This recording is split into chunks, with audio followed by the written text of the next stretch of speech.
Hey, Greg. No, they can't do this to my Drake. My man, not you my alright? Drake. No, I'm not alright. Have you seen the stuff they're saying about my fucking goats? Fuck! God damn it! I can't take this shit no more. What? What the hell?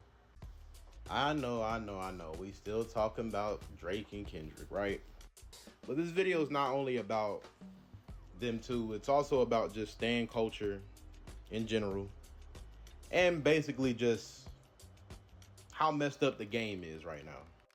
I remember like a couple years back when I was on Twitter like heavy and before Elon Musk took over, I would scroll through a comment section or two, and let's say like the topic was about a certain rapper, right? Let's use Nicki Minaj for example. Anyone who knows anything about Nicki Minaj, you know she's always in some beef with another female rapper. Now, the stans will have you believe that none of it is her fault. But hey, that's not what this video is about, so I'm not even gonna get into that. But let's just say you say anything, and I mean anything, bad about Nicki Minaj, oh, they're gonna attack you. I heard that they be doxing people's addresses, bruh. They'll call you out your name, insult you, send death threats, and come on, bro. And then they'll always be like, oh, well, what about your favorite rapper? Who's your favorite rapper? Blah, blah, blah. And you'll say, I don't know, I guess Big Sean. Oh, Big Sean? Where's his #1 album at? Huh? What he doing? What? I'm like, damn. Get off her clit. God damn. And when you really think about it, most of those stan accounts that be on social media are ran by like teenagers, like young people. They form these parasocial relationships with these artists or their favorite celebrities, and they try to live vicariously like through them, And don't get me wrong, like as much as I criticize Drake has made a lot of music that I've loved throughout, high school or even my early adult life and all that. Same thing with Kendrick. I consider him my top tier. That's my #1. Cole, Earl Sweatshirt, Tyler Creator, Gambino, Future. Like, it's a lot of rappers that I like to listen to. So I can understand having like a admiration for certain artists, but it's like they attach themselves to these artists to the point where if you say anything bad at all about them, they just go zero to 100 pretty much. And considering Drake has been making music for since like '08, that's 15 years, give or take, probably more.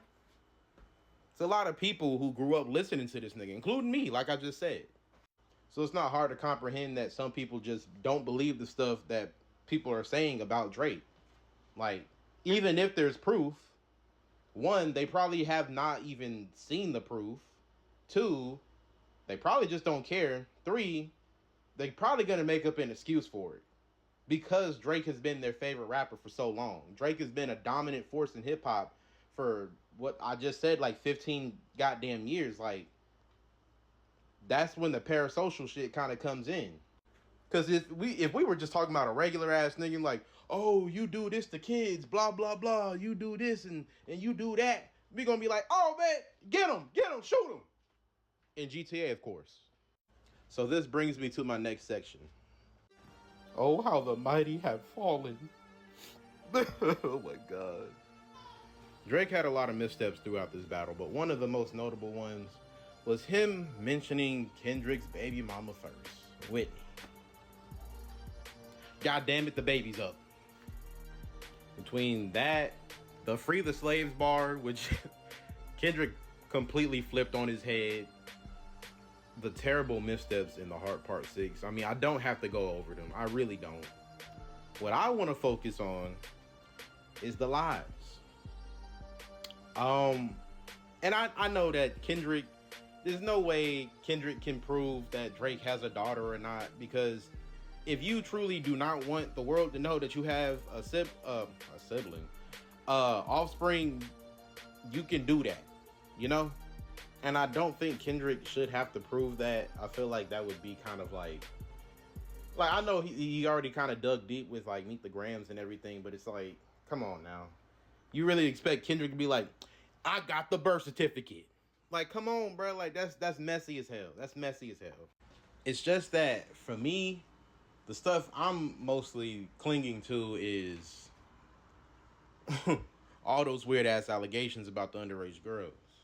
Which, I mean, there's been threads on Twitter about it. There's been videos, countless videos made on YouTube about it. Your boy has a history of going for underage girls. Let's just be real. Let's just be real. Allegedly. I still gotta put that in there. Allegedly. I ain't trying to get sued. I ain't got shit. The Dave Free stuff about, him being the real father of Kendrick's children, Whitney cheating on him. I mean, I don't know. I don't see how that could be possible. I really don't think that Dave Free is the real father of Kendrick's children. I don't really care about Whitney cheating or anything like that. I don't care about that. Like okay, wow, she cheated. I mean, he cheated. Who's to say she didn't either? I don't care.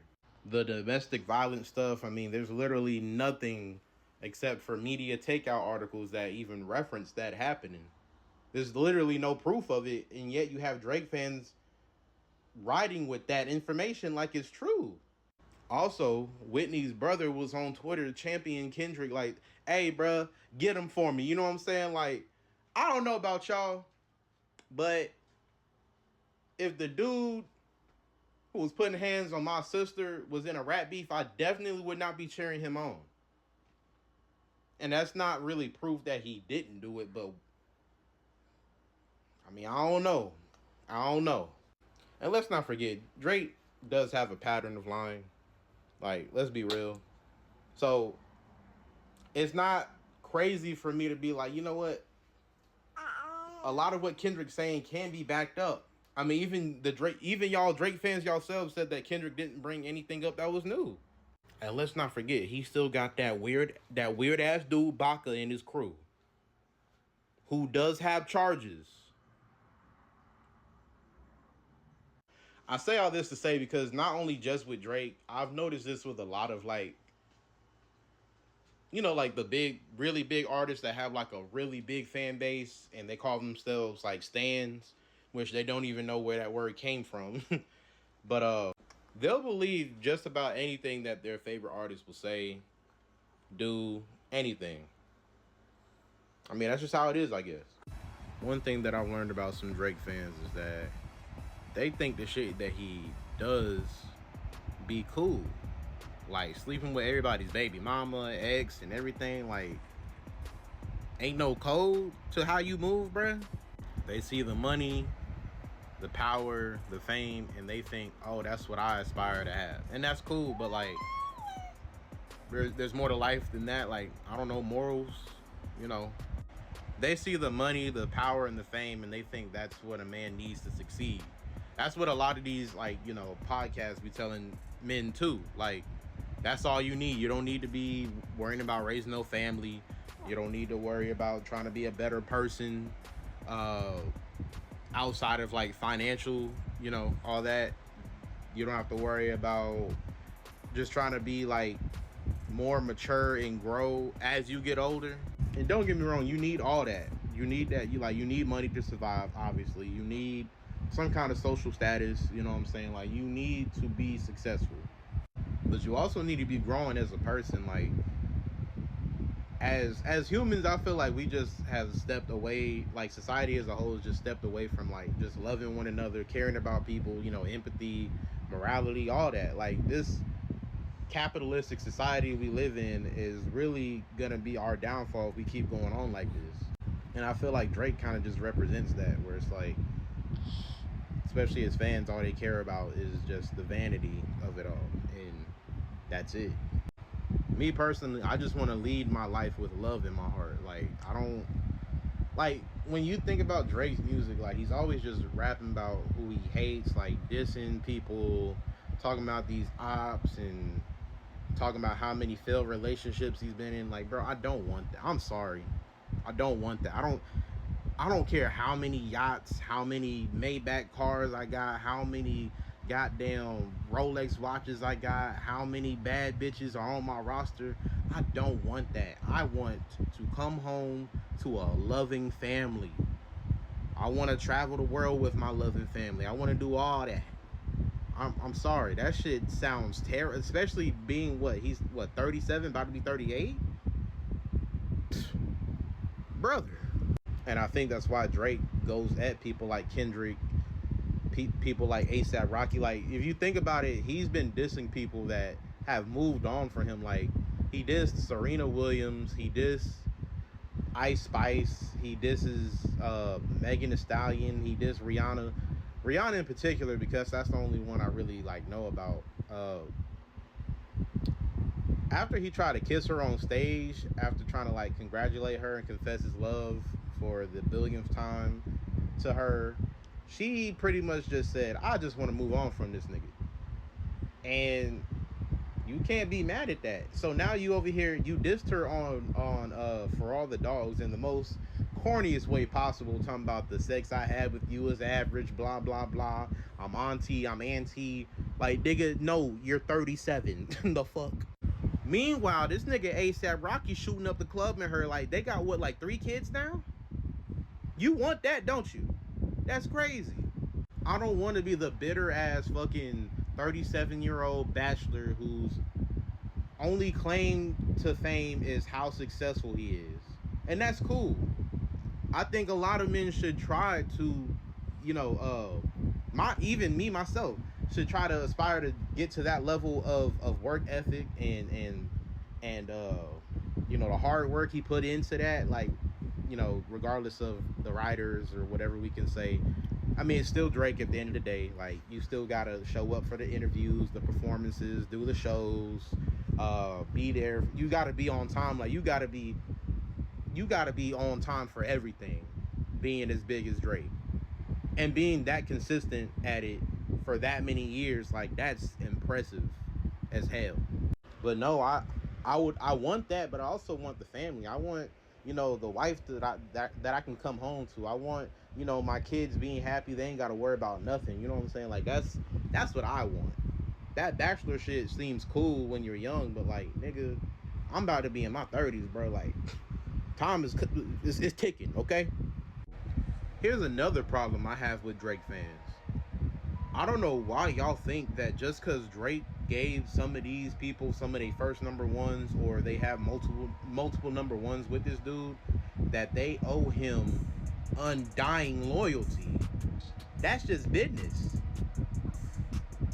That's just business. Like, you telling me your manager that hired you have to show him undying loyalty just because he hired you? That don't make no damn sense to me.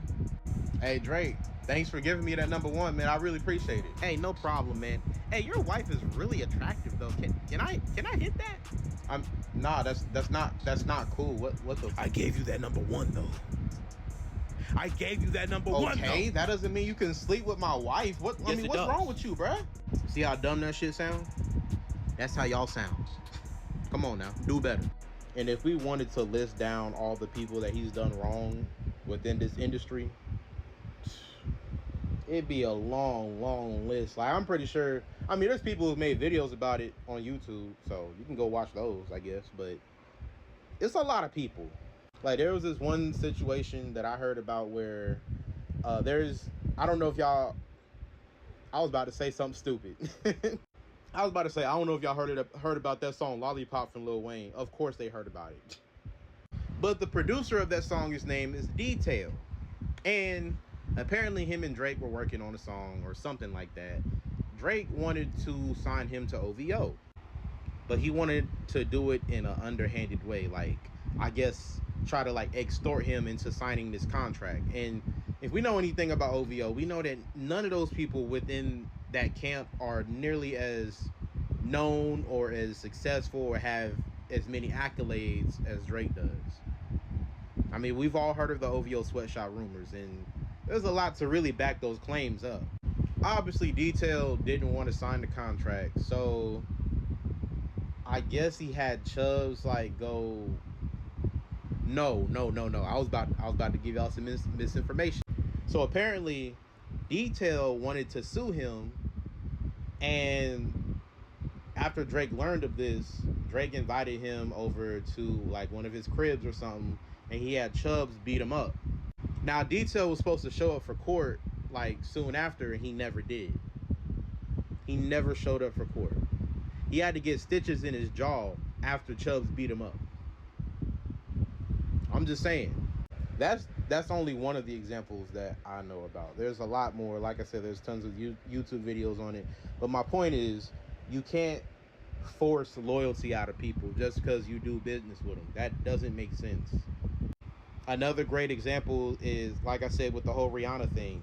How in the hell did you expect A$AP Rocky to not say anything when you dissed Rihanna first on For All the Dogs? And now you over here trying to roast him on Family Matters. Like, don't get me wrong.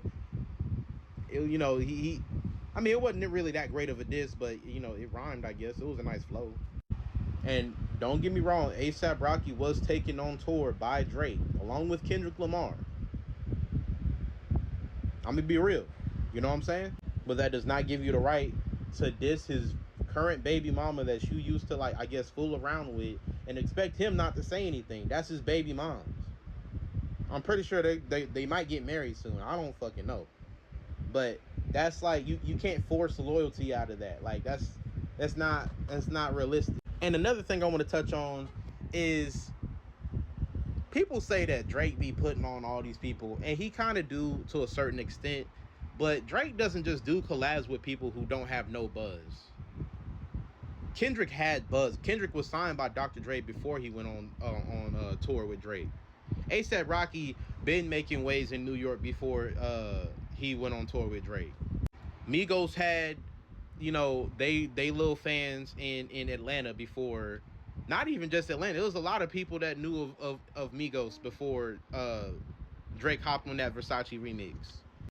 Drake fans will have you believe that he find the most underground artists that perform in these hole-in-the-wall ass clubs with only 5 people in there and 2 of them are asleep, and he's like, oh, you know, he had real talent, but, you know, I could tell, you know, he ain't really had the clout like that, so I gave him a leg up. You know what I'm saying? It's beneficial for Drake too. And there's been instances where Drake has earned more from doing a collab with another artist than the artists themselves that he collabed with. For I Love McConan, for example, Drake wanted to hop on the remix for Tuesday, and he took all the proceeds from it, like all the royalties and everything.